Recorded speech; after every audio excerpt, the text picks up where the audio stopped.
ನೋಡಿ, ಅವ್ರ ಪಕ್ಷದ ವಿಷಯ ನನಗೆ ಬೇಕಾಗಿಲ್ಲ.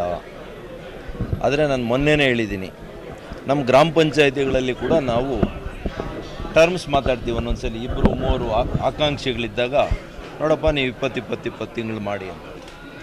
ಅವರು ಪಾಪ ಗ್ರಾಮದಲ್ಲಿ ವಾಸ ಮಾಡುವಂಥ ಅಧ್ಯಕ್ಷನು 20 ತಿಂಗಳಾದಮೇಲೆ ಬಂದು ರಾಜೀನಾಮೆ ಕೊಟ್ಟು ಹೋಗ್ತಾನೆ. That is called gentlemen agreement. ಇವರಿಬ್ಬರ ಮಧ್ಯೆ ಅಗ್ರಿಮೆಂಟ್ ಆಗಿದೆ ಅಂತ ನನಗಿರುವಂಥ ಮಾಹಿತಿ. ಅದು ಸರಿ ಇರ್ಬೋದು, ಸರಿ ಇಲ್ಲದೆ ಇರ್ಬೋದು. ಸರಿ ಇದ್ದರೆ ಜೆಂಟಲ್ಮ್ಯಾನ್ ಆಗಿ ಬಿಹೇವ್ ಮಾಡಬೇಕಾಗ್ತದೆ. ನೋಡಿ, ಅವ್ರ ಪಕ್ಷದ ವಿಷಯ ನನಗೆ ಬೇಕಾಗಿಲ್ಲ. ಆದರೆ ನಾನು ಮೊನ್ನೆನೇ ಹೇಳಿದ್ದೀನಿ, ನಮ್ಮ ಗ್ರಾಮ ಪಂಚಾಯಿತಿಗಳಲ್ಲಿ ಕೂಡ ನಾವು ಟರ್ಮ್ಸ್ ಮಾತಾಡ್ತೀವಿ. ಒಂದೊಂದ್ಸಲಿ ಇಬ್ಬರು ಮೂವರು ಆಕಾಂಕ್ಷಿಗಳಿದ್ದಾಗ ನೋಡಪ್ಪ ನೀವು 20 ತಿಂಗಳು ಮಾಡಿ ಅಂತ. ಅವರು ಪಾಪ ಗ್ರಾಮದಲ್ಲಿ ವಾಸ ಮಾಡುವಂಥ ಅಧ್ಯಕ್ಷನು 20 ತಿಂಗಳಾದಮೇಲೆ ಬಂದು ರಾಜೀನಾಮೆ ಕೊಟ್ಟು ಹೋಗ್ತಾನೆ. That is called gentlemen agreement. ಇವರಿಬ್ಬರ ಮಧ್ಯೆ ಅಗ್ರಿಮೆಂಟ್ ಆಗಿದೆ ಅಂತ ನನಗಿರುವಂಥ ಮಾಹಿತಿ. ಅದು ಸರಿ ಇರ್ಬೋದು, ಸರಿ ಇಲ್ಲದೆ ಇರ್ಬೋದು.